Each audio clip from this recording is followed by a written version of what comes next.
Fitness success, the 4 pillars of achievement. Each week, I alone or with a guest will break down a specific pillar to help you, build a balanced, sustainable fitness routine. Week 1 is all about pillar 1, nutrition habits. Master your nutrition and fuel your body for success. Week 2, pillar 2, stress management. Practical strategies for managing life's inevitable stressors. Week 3, pillar 3, physical activity. Tips to stay active and energized no matter your fitness level.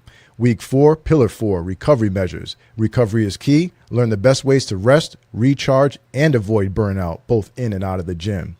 Today, I've got not one, but 2 special guests joining me. These are childhood friends and now examples of what's possible when you stop making excuses and start making moves. We all grew up in Lynn, Massachusetts. Lynn, the city of sin. You don't go out the way you came in. The original obstacle course, right? You don't make it out of Lynn soft. You need grit. You need fire. And sometimes you need a good pair of Timberlands and a Carhartt, right? First up, well, actually, let me show you the before of all of us first before we bring us up. But first up, I wanted to bring out a man who dropped more weight than most people gained during the holidays. We're talking about the one in the middle there, a 6-foot probation officer from Massachusetts who went from 280 pounds to the low 220s with eyes set on the 210s and no plans of looking back. He traded discomfort for confidence, sleep apnea and high blood pressure for clean labs and clean shirts. And oh yeah, he finally ditched the 3XL jerseys at the beach. Let's welcome my man, Keon Coleman. Haha. All right, let me fix this. Keon, how's your night treating you, man? Not too bad. I can't complain. Awesome. Can you kick us off, man, by telling the audience a bit about yourself, where you're from, what you do, and, what made you finally say enough is enough? Well, my name is Keon Coleman. I'm from Lynn, Massachusetts. I'm currently a probation officer. And you go through the longest time you go through, trying, doing everything. And then you get fed up with that. And then you get bigger. And then you get fed up with that. I mean, at the end of the day, I think that, we're just basically looking for something to, allow us to lose weight. And so, I mean, it took 301 pounds for me to get enough is enough. Awesome, man. Thanks, Keon. Absolutely. Next up, this man's story is like a Rocky movie with more bacon and less naps, though. From waking up in pain with an enlarged liver to running marathons, winning DECA events, and training with UFC champs. He's proof that prayer, purpose, and relentless consistency can move mountains, or in his case, Spartan walls. He once completed a race with 6 broken toes, duct tape, blood and all.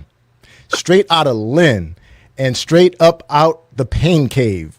Please give it up for my man, Spartan sprinting, Murph mastering, mindset melting machine himself, Mr. Richard Pasui. All right. What's up, Rich, everybody, man? how you doing? Nice. Doing good, feeling good. Awesome. Richie, man, welcome, man.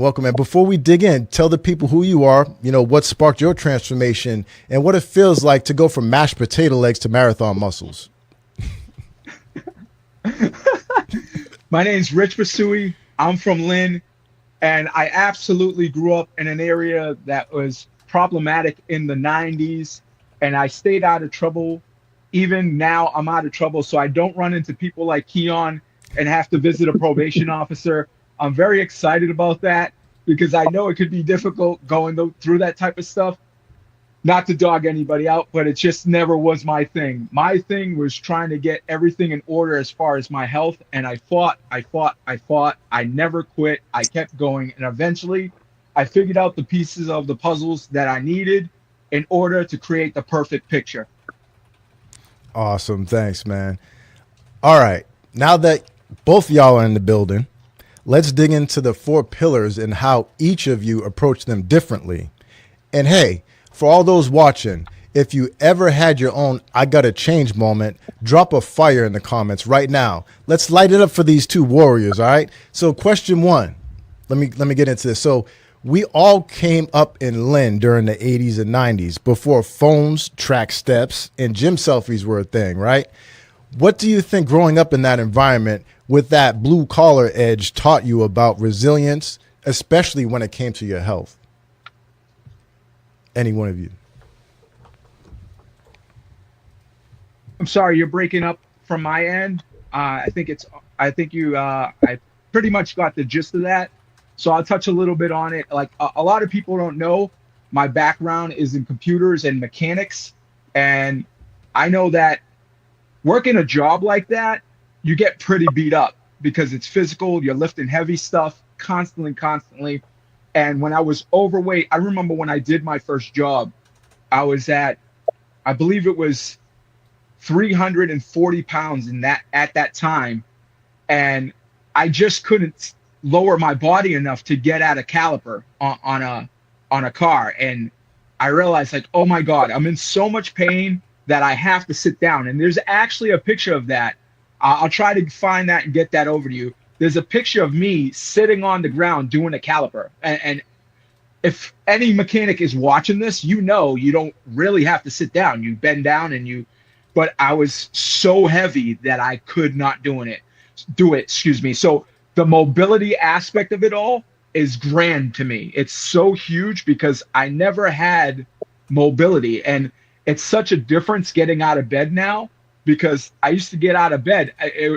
You ever hear the term roll out of bed? Yeah. I would literally roll out of bed. I was that big. And then I realize that now because I get out of bed. It's a difference. Jay? No, that makes sense, man. I mean, real quick. So the question was, and I can touch on that a little bit too, you know, what do you think growing up in that environment, you know, talking about Lynn, of course, you know, taught you about resilience, especially when it came to your health? I mean, I think it's just having resilience growing up in that environment and around, like in that, you just kind of have that grit to you. You know what I mean? To just like kind of push through and persevere and do what's required is what I call it. That sort of thing. You know, what about you, Keon? You got an opinion on that? I mean, I think that's something that's learned while you're growing up in that environment, you know, over time, you know what I mean? And as we got older, you know, not only was excuse me, growing up, but the fact that, you know, Lynn is a big sports city, right? So at the end of the day, everybody played sports. We all played sports, you know what I mean? And another outlet that taught you resilience and not to give up, you know what I mean? So, I mean, I think as you're growing up in Lynn, and, you know, in any area that, you know, you might not have a whole lot of opportunities, I mean, you learn it as you go on, you know what I mean? And so, you know, you just become better and better at it as you get, you know, as the years go on, because now you just learned it and now you're practicing it, and now, you know, you become resilient. You know, we learn that every day in all the sports we play and incidents that we had in school or different type, you know, different areas. So you learn that, and you learn that, you know, throughout the time you're living there. I love that incidents at school. That's a way to put it. I love it. Because not all incidents were with a teacher, not all incidents were with a student, right? You had different instances, right? So, and different experiences. So, but I think you learn from those. You know, you learn from those. You learn how to, you know, especially in that place, you learn how to be resilient more because there's more opportunities for you to be resilient. You got that. Yeah, I think you said it right. It's experience. It's the experiences, the life experiences we've had growing up, that sort of thing. I get it. We live and we learn. Exactly. And some don't, but we're here though, right? And it's very true. Some don't. Yeah, we all know. We all know. And it's unfortunate. It really is. It's unfortunate. It is. It is. I mean, it's not always that somebody really wants to live that lifestyle. Sometimes, in most cases, they're dealt bad cards, you know, and that's just the reality of it. Absolutely. You know, we want to sometimes, and in situations like us where we reach success and we do very well for ourselves, we forget those types of things. But certain people, I could say a good handful of people stay humble, and they understand that, okay, I used to be in a bad position too. I'm not the greatest in the world. You know what I mean? I'm working on myself too. I'm not perfect. And we see that for what it is. And that's what creates the difference between a good guy and a bad guy, or a good woman and a bad woman. No, I agree. I definitely agree. Yeah, and let's be honest, how many bodega sandwiches and corner store honey buns did we have to unlearn in adulthood too, right? Oh, absolutely. Yeah. But again, right? This is when we go back to opportunities, right? Or the things that you have access to. You know what I mean? And those were the things that we had access to, right? At the end of the day, it wasn't like, oh, here's a plethora of stuff. Yeah, go ahead, chill. No, it was like, oh, we're gonna go to the corner store, grab some snacks. You know, and that's what it was. There was no, I mean, I can't say there was no education around it, but it wasn't the type of education that was gonna, I guess, get through to us at a specific age. You know what I mean? So Right. again, the things that you're subjected to is what your options are for the most part. No, you're right. And the Very experiences too Right. make us who we are. Right. Right. Exactly. 100%. 100%. Everything I've went through has made me who I am today. So, you know, and that part of that is being resilient. You know what I mean? So, you know, and not taking stuff for granted. You know what I mean? And There it appreciating is. and Amen. appreciating the things you got and not the things you don't got. You know what I'm saying? Like, Gratitude. you know, life is simple. And so, you know, just it leads you to be able to go through, you know, weight loss Or any things like challenge. this. Right. Absolutely. You can apply it to anything in life. That's you know? it. That's it. It's what I'm trying to Yeah. tell these real estate professionals and entrepreneurs out there, man, to take control. Sorry, I had to. So you guys remember chewing on Flintstone vitamins or drinking purple Huggy drinks on the porch in the summer? Yo, drop a bicep. Drop a bicep in the comments. Gen X, stand Let's up. go. Gen X.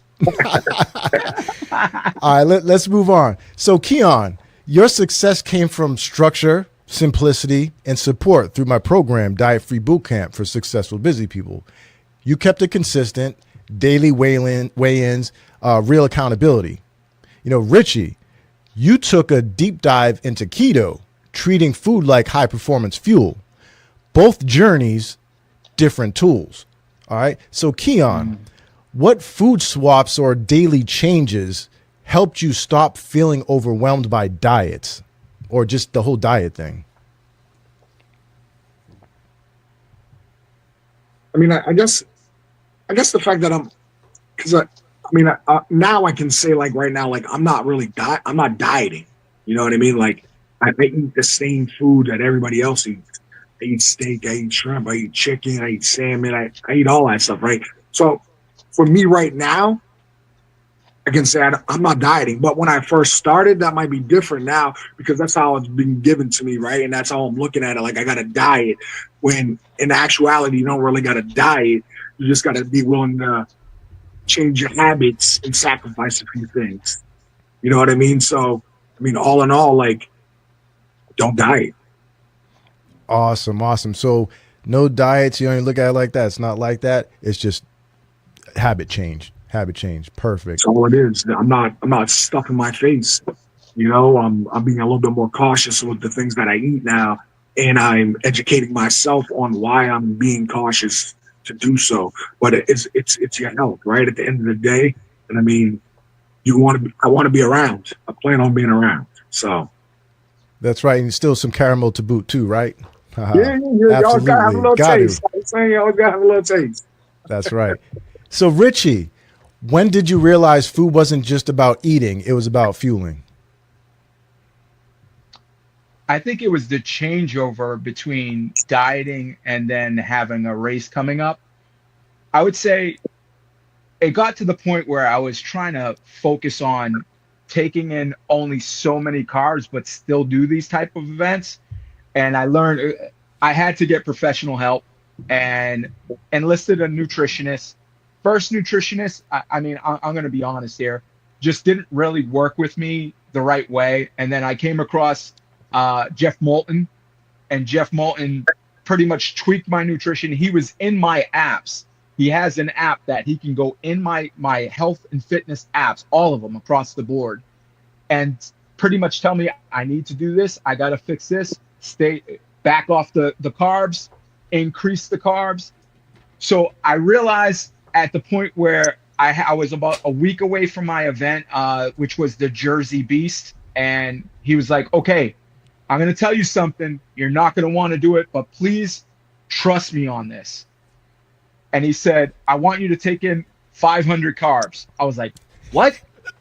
500? I think you misspoke there. And he's like, no, I'm serious. He's like, take that in. And then he kept increasing it. And I had the best performance of my life at the New Jersey Beast. I couldn't believe the difference. Arriving to the finish line without pain, feeling like I can go another 15, 20 miles very easily. I blasted through every mountain, every obstacle. I never had a performance like that. And that's when I said, okay, like, enlisting the help of somebody like yourself, Jay, is the real deal. Like, if anybody's out there watching this and you're saying to yourself, okay, I'm stuck, enlist the help, reach out to Jay. There it is. Reach out to Jay and just say, hey, these are my problem areas. This is what I need help with. What can you do for me?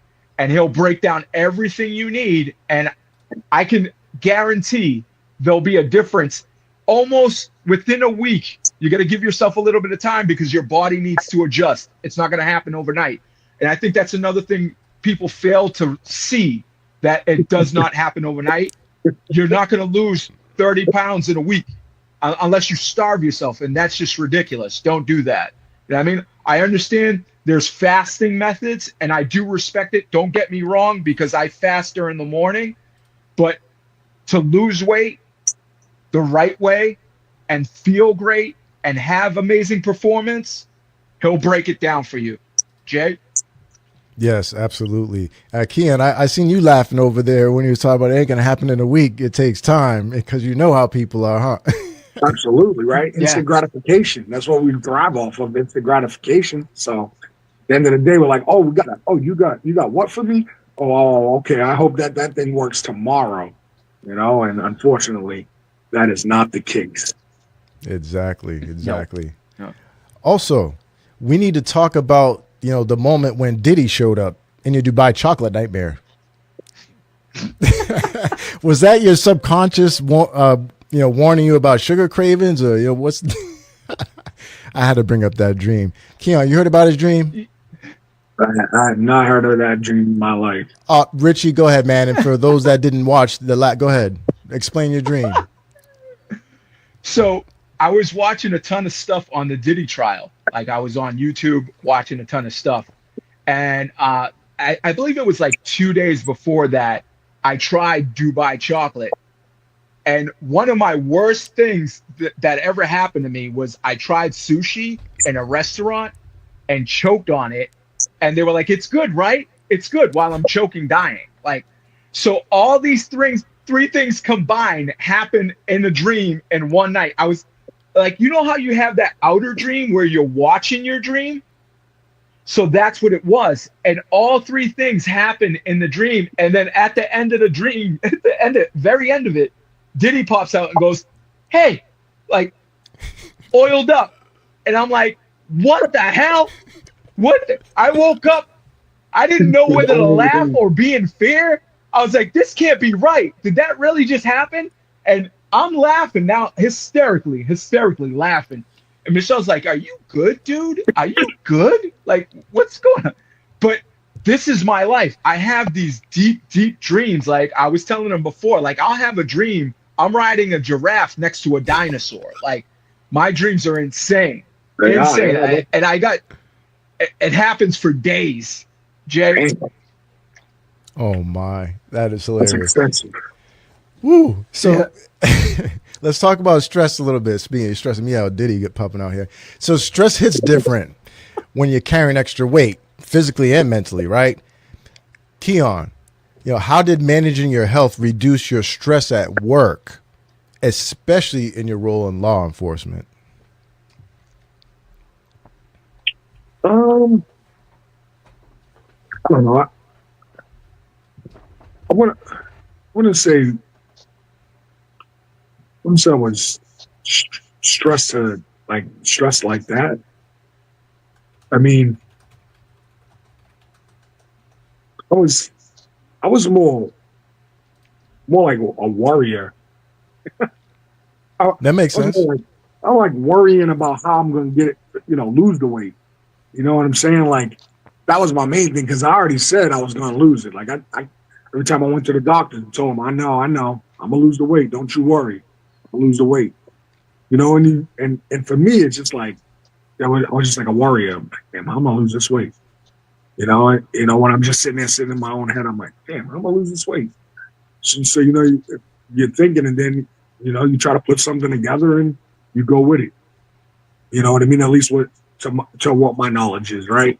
Again, I'm not that knowledgeable at this point, especially by this time you're already overweight, so, I mean, for me, it was just wasn't so much stressful. Like I was letting it, put me down. It was more, I was worrying about how I was going to do it, because I wanted to do it. No, that makes complete sense. It's like you put it out there and you're telling your doctor, and they're like, I'm going to do it. And then you're left with the burden of actually doing it. Right. Yeah. No. And then you go with what you know, and you get maybe a certain way with it, and then you get stuck. And then you just worry, like, how's this going to, I'm just going to get bigger. Yeah. No, that makes sense. Yeah. No, I just worry. And then you just sit there worrying, like, fuck, now I'm stuck. Now what do I do? You know what I mean? And while you're worrying about what do I do, ultimately, what do you do? Nothing. And then what happens when you do nothing? You just get bigger and bigger. Nothing. So, yeah. Buy new belts. Go the other way. worried about how I'm gonna get it off more than I was stressing, and like, I gotta, what I gotta do, about it in general, just like, and not doing anything. Yeah, I think stuck in limbo. You can get caught up in that. All right. So Richie, you've talked about prayer, mindset, and honoring your late mother's legacy too. How did managing stress emotionally and physically become part of your fitness toolbox? I think one of the best things that I have in my life is a basic routine that I do every morning that gives me peace. We touched a little bit on it backstage. Meditation. Every morning, I'd say about 99% of the people in my life wake up, get out of bed, shoot to the shower, shoot to work, grab something on their way out to eat. They blast into the car. They drive fast. Like it's just mayhem. For me, I have to wake up early, take a moment, clear my mind completely, thank God for another day, and meditate. And in that moment of meditation, the relaxation comes over me. I'm totally calm. So my first step out my door, I do the sign of the cross, and my mind is like in a place where I'm so focused on accomplishing today's task. I think a lot of people get ahead of themselves also. They focus on, okay, I got to do this, that, this week, and this and that, and they get overwhelmed. And that's where the stress comes in, is because they're so focused on so many things versus the task at hand. And once you focus on one thing at a time, accomplish, next thing, accomplish, next thing, accomplish, you'll start seeing that all these small little goals will lead to a big goal being accomplished. And if that makes sense, I'd like to leave you with this. I meditate every single day. I get asked almost every day, what keeps you happy? Why are you so happy? You have such a good vibe. What do you do? It's the meditation. It's the meditation. It's the prayer. It's reading the Bible. For some people, it's going for a calm walk down the beach. But you have to stay consistent with those things that give you peace. Do what gives you peace. Do what makes you happy. Don't concern yourself with the negative talk that other people have. Do what makes you happy. Let's keep after it. Jay? I love that, Rich. I love that. Thank you. I love that. I've also meditated Glory to every God. day too, for real. I meditate all the time too, and man, it's made a difference. I was all skeptical about it years ago, but after just doing it, I you know what it was? I misunderstood what it was. Like a lot of people. You're supposed to clear your mind. It's not about clearing your mind. It's just about being present in the moment is all. Yep. But yeah, no, it makes a difference. You have any opinions on any of this, Keon? No, I just thought it was pretty ironic that you get people that ask you why you're so happy, like being happy. It's a real thing. Yeah. It's like bad. You understand what I'm saying? Like, yeah. Why are you so happy? Why are you so happy? Why are you so? I mean, what am I supposed to be? Am I supposed to be there angry? It is. That's the flip side of the coin, brother. Oh no, I mean that's just. I just keep being happy, bro. Exactly. Thank you. For keep real. being happy. You live longer. You live longer. Thank you. Absolutely. It's a vibe thing. It's a vibe thing. If you really think about it, it's like being frustrated, being stressed out.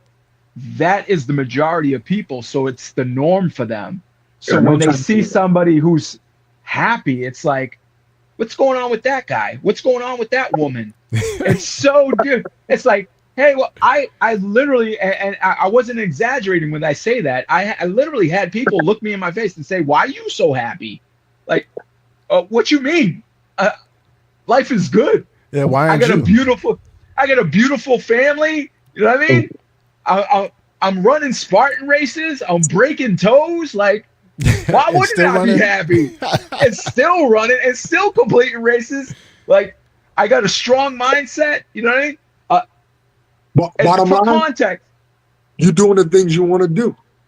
Yeah, I'm doing what makes me happy. Sounds simple. Yeah.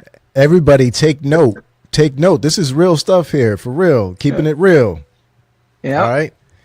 So you at home, if you exercise to burn off stress, even if it's shadow boxing your bills, drop a boxing glove in the chat. Yeah, drop a boxing glove in the chat. All right. We have Karen. Karen's a colleague of mine. Yes, he is the real deal. And you know what? She's talking about all of us for real, because we all the real deal. Thank you. We appreciate you. Thank you, Karen. You too. You too, Karen. Absolutely. Karen is the real deal. Absolutely. Yeah. Karen Bunch. Thank you, Karen. And only a real person would say something like that.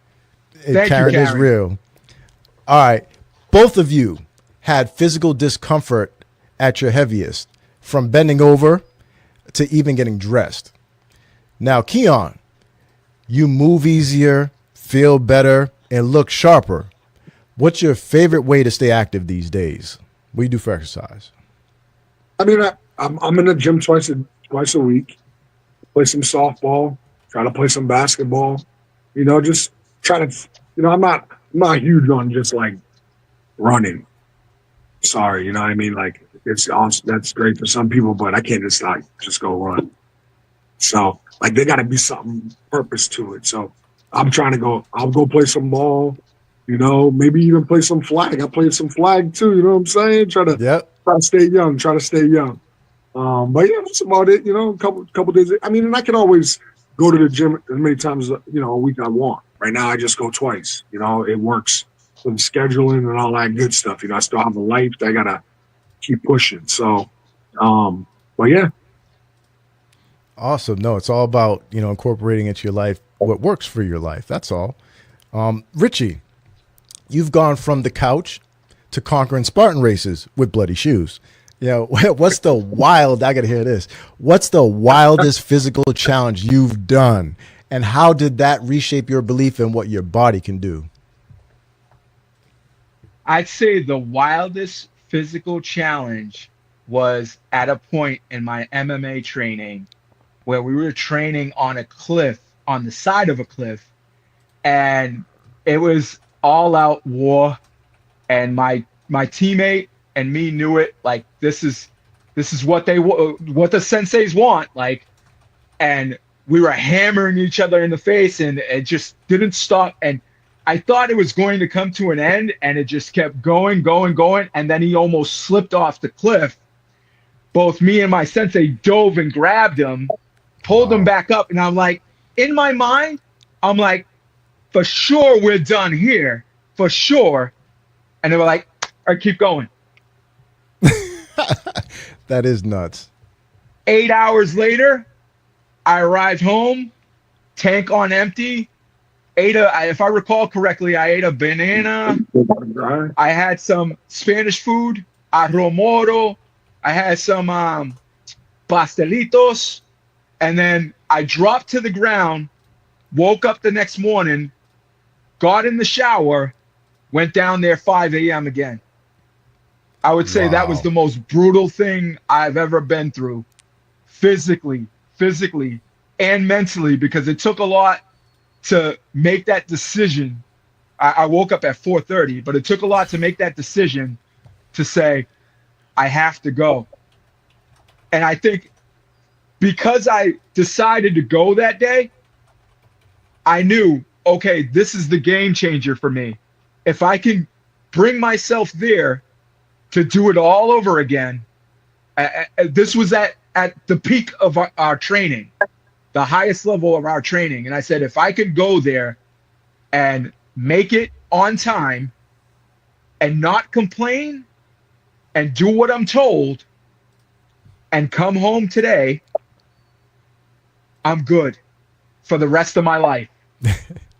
This is the greatest lesson I'm going to ever learn, is not to quit, not to back out, to show up, be positive, train hard, and just go at it for another 8 hours. Pause. Richie don't play. No. Richie does not play. Trisha Pruitt. Trisha's in some of my networking groups. Awesome lady. She can't find the glove. I have to talk to her about that. So, like I said, I'm going to have to talk to her about that one. So Gen X is notorious, right, for the I'll sleep when I'm dead motto. But recovery matters now more than ever. Richie, talk to us about recovery, from MMA to yoga and anti-inflammatory foods. How'd you flip that mindset? I think a lot of people lack the understanding when you reach this level of athleticism that the importance of recovery is probably the biggest key of it all. You know what I mean? So when I wake up and I do my prayer, I do my meditation, which meditation is a portion of my recovery. It's the mindset recovery to reset and start the next session. I know you're going to be like, there's got to be a day he misses this, but every single day I have a massage machine. It's a heated massage machine. It's pretty incredible. It was my daughter Kaylee bought it for me one Christmas, and I use that every day. I take the massage gun that my daughter Mia bought me, and I massage my entire body with the massage gun. Then I head to the gym. I do the foam roller, and I make sure that I foam roller my glutes, because a lot of people don't realize the tension in the lower back, the tension in the back in general, is because your glutes are tight. And a lot of your exercises work those glutes, and people fail to foam roller that. People fail to relax their glutes. So what happens is you start having back issues, lower back issues, spasms, things like that, because you're doing all these types of activities, but you're not relaxing those muscles. And then I transition from that right into yoga, and I'll do yoga for an hour. And now I do that the yoga sessions 3 to 4 times a week, keeping it real with you. 3 to 4 times a week. I want to get to the point where I do it every single day. But as we know, my training sessions are very intense. So it can last anywhere between 3 hours to 5 hours a day, depending on what event I got coming up. And for the beast, I have sessions that go up to 12 hours. I'll be on the stair climber alone for 3 hours, blasting through it. Yeah, it's so brutal, blasting through it, because I know, I mean, if so, like I believe you done a stadium, correct? Yes. That's so right. you know, the stadium alone, you're doing stairs, you're nonstop going upstairs, and by the end of it, you feel that in your legs. Oh yeah. So the difference between a stadium, let's say a Spartan Beast and a stadium, it's like doing a stadium, I would say about a good 35 times. Wow. A good 35, and that's no exaggeration. So No, people get it. an idea. It's 7,900 to 8,200 elevation. So Wow. climbing, and this is climbing mountains. And a lot of people say, for so many years, said to me, like, why are you doing this? Why are you doing this? And I touched a little bit on this the other day. Having something in place like that, you're forced to train. You can't bow out if you have something in place like that. There's not a day where I wake up and I say, okay, maybe I can take a break today, because I know when it comes race time, that little break will be in my mind. This is why you're having these types of problems. So I never let up. So I have to get after it every day. But recovery, back to the initial conversation, recovery is the most important piece to the puzzle of that. Because if you don't have proper recovery, you won't be able to go on for your next training. If you don't intake the proper nutrition, you're going to be inflamed. So you want to have good foods. If you're starting out, because a lot of people watch videos like this video right now, if you're starting out, research. Nobody's going to help you out but you, unless you enlist the help of a professional. And doing that will literally change the game for you. And then what happens is, next thing you know, you start to feel amazing. I'd say a side note to that, or a kicker, people start seeing it in you. They start saying, hey, man, like, you look good. Hey, man, did you drop weight? Excuse me, miss. What is it? You just look amazing. And you start giving off that vibe, and people recognize good vibes. Like Keon. Keon always had an amazing vibe. Since I was a kid, I would run into Keon at different events, and I'd say, there's something special about that dude. And now I know, today we're on the same podcast. Now I know he has the no quit mentality, because people like Keon just refuse to quit. Thank you. I appreciate that. Thank you. And congratulations on your weight loss. I said it backstage, but everybody needs to know that's a huge accomplishment. It ain't easy. For sure. Yeah. It ain't easy. Keon, you know, how's your sleep these days, you know, compared to when you were about, 280, and what role does recovery play in helping you stay consistent? Yeah. You know what? I mean, like anything else, your body needs rest, right? So you got to make sure you're getting the right rest for your body. I mean, I'm a night owl regardless, but, you got to, again, sacrifice, make yourself go to bed a little bit earlier so you can get that extra hour, so your body can get that extra rest, which, again, like I said, is very important. So for me, again, just sacrificing, knowing that the sacrifices I was giving up now are going to put me in a better position that be able to, I won't have to sacrifice for too long. Yeah, then you'll get some freedom after the fact. Absolutely, but in the meantime, I'm gonna put myself in that. I'm gonna get myself ready so I can put myself in that position. Absolutely. So yes, recovery is very important. I was making myself go to bed a lot earlier than I was. So you're talking from like 12:1 to like 11:10. So sacrifice. No, big difference. Your body, thanks you for it, I'm sure, in your mind. Definitely. Definitely. But I can still run on. I can still run on like 4 hours. You can survive, but not thrive, right? Very true. Very You're about true. thriving. Exactly. Absolutely. When you both started, people may have only, seen your size. Now you both walk in rooms differently. You know, Keon, how has the way people treat you shifted? And more importantly, how do you see yourself now? I mean, by being real, people treat you like you treat them, right? So even when I was big, I never treated people any differently. So, I mean, I don't think anybody treats me any different, but I do get a lot of those, man, you lost a lot of weight. Wow, you look great. Wow, like, again, you figure I was doing this and I see the people at work just as much as I see the people at home, right? So they're witnessing this process and this change go as I'm doing it myself. You know what I mean? So they're seeing it, and it's once you start losing it, there's a difference in your clothes and how they sit on you. You know what I mean? So now you walk in rooms and people going, man, there was some big old clothes. Look like you need to get some new clothes. Like, so yeah, absolutely. I mean, I mean, for me anyways, my experience never didn't really, nothing different in as far as the way people, treated me, but definitely you get a lot of comments and a lot of people recognize and realize like, wow, you lost a lot of weight. You know what I mean? So Keon putting in some work.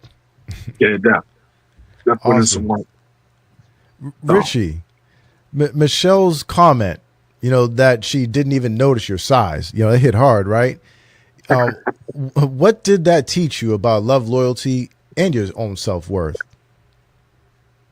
It's wild because I never knew that losing that type of weight, there'd be such a huge response from not just my family, but my friends and the community around me has been very, very supportive.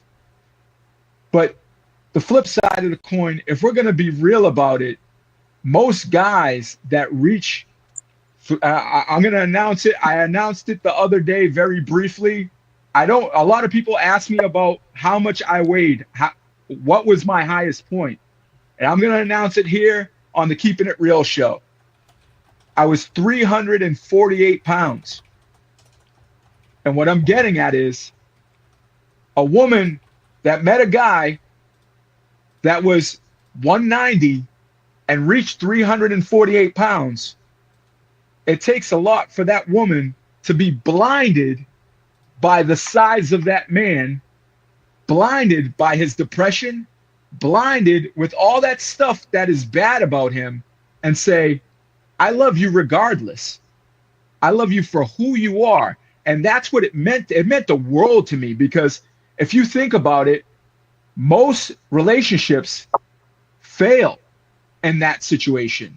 Fail horribly. But not only her, but it was wild to know that everybody around me created this, so to say, unit to helping me be successful in my weight loss journey. I like to take this moment to give a shout out to ANC, American Nutrition Center over there in Everett. There's a gentleman there named Peter who runs the show. That guy has known me since I was a kid, and he knew I was going on this weight loss journey. And for some reason, he said, you know what? I'm going to help him. And I couldn't believe it, because there wasn't too many people saying, hey, let me help this fat guy. I mean, being real, like, let me help. And he said, I'm going to help you. He started breaking things down. He started giving me deals on nutrition. He started guiding me on what I needed, certain supplements. And he never stirred me wrong. He directed me in the right direction, should I say. And I said, oh my God, when I started losing weight, I said, oh my God, the combination of keto, good vibes, great community, great friends, and most of all, not just Michelle, but my two daughters, Kaylee and Mia, that unit, that whole unit coming together allowed me to be the happiest man in the world today, Jay. That's awesome. That is awesome. You're both mentors now, not just in fitness, but in mindset as well. What does giving back, or why does giving back matter so much to each of you? Because I know it does. You know, what's one piece of advice, actually? What's one piece of advice you'd give to someone watching who feels stuck but isn't sure where to start? I pose that question to both of you. Keon? I would say, first and foremost, look at the people around you. See who's around you first. First, look in that direction. You know, you just never know until you ask somebody, right? You don't know what somebody knows until you ask somebody. So look at the people around you. And then if you get stuck there because you say to yourself, well, shit, I'm sorry, Keon, the people around me suck. Completely understood. Then I would say, as Richie told you in the beginning of this show, to reach out to Jay or reach out to some professional. And if that professional doesn't seem like they're giving you the right information, reach out to another professional. But reach out, talk to somebody, get some information. You can also research and do your own, find your own information as well. But again, reach out to that professional, get that help. They're out there. Absolutely. Richie? So it's funny because my journey, as far as the exercising portion of it, started out so horribly. Like, it was ridiculous. What happened? For so many people, they would say certain comments, like negative comments, and it was shocking to me. It was shocking. I'm going to give you one example because people say, "Oh, he's just got to be saying that," you know. But I'm going to give you one example, and this really happened. I'm not making it up. I started out walking on a treadmill, 15 minutes. At 348 pounds. And one day I realized, oh my God, I lost 5 pounds. Super excited. I'm coming back from the store and I see somebody, this lady that knows me. She walks up to me and excited, I say to her, she said, "How are you doing?" I said, "Really good. You're not going to believe this, but I just dropped 5 pounds. And her response literally was like a dagger through my heart. She said, "You're as fat as my ex-husband. Come on now." So touching on what Keon said, be careful who you have around you. Sometimes it's worth letting go of a person because they're going to hold you back from your true greatness. And if you don't see that for what it is, the reality is you're going to stay stuck around these people who don't want to see you succeed. And most likely, unfortunately, the reality of it all, you won't. So letting go of what hurts you, or should I say, of what keeps you back from achieving successful weight loss, you have to make a decision in that moment and say, you know what? Like I did with this lady, I said, I'm done being around people like that. In general, it wasn't just her. That was just one example of the daggers that I received as an overweight man. The looks walking through the mall were just as bad. But I said, enough's enough. I got to do something about this. And now I know, as a man who lost 138 pounds, now I know to never go back to that. Jay? No, awesome, Rich. I want to show everybody one more time, you know, all three of our befores or whatever. Man. Wow. Yeah. And we all weren't like that when we first met either. No. Not even close. Not even close. No. Oh, man. But here we are now, though, right? That's what I'm talking about. If Keon or Richie inspired you tonight, drop 100 in the comments. Better yet, tag someone who needs to hear this because they should hear it. You know, pay it forward. Help them out, too. You know, you never know what somebody's thinking in their brain, you know. You know, help people out, man. That's what we're here for, if you haven't figured that out by now, by the way. To everyone watching, remember this. Keon and Richie didn't just lose weight. They gained clarity. They gained discipline. Well, they probably had it from living in Lynn, from growing up there. They gained themselves, all right? Whether it was counting macros or counting miles with bloody shoes like Rich, these men turned their pain into power. So if you've been waiting for a perfect moment, consider this your day one. Gentlemen, thank you for keeping it real, keeping it honest, and reminding us all the struggle feels like a roadblock, but it's actually a rep in your transformation set. Until next time, keep it simple, keep it moving, and above all else, keep it real, especially when it comes to your fitness. That wraps up today's fitness success segment. You guys have anything else you'd like to say before you head backstage? Good. Good. I gotta shout out my cat Gravy. I love you, Gravy. We're gonna snuggle later. Gravy's awesome, man. I got the most gorgeous cat on earth. No cat out there is better than my cat. You want to test that? He's got his own Instagram. Look him up. Gravy. Let's go. Awesome. Thank Meow. you, Rich. Rich, man, stay positive. I love this, man. I'm going to have you on many times. You too, Keon. Appreciate you guys. I'll see you guys later. All right. So cut Rich off access. Sorry, Rich. All right, next Monday is week 4, so we'll be discussing Pillar 4, recovery measures. Recovery is key.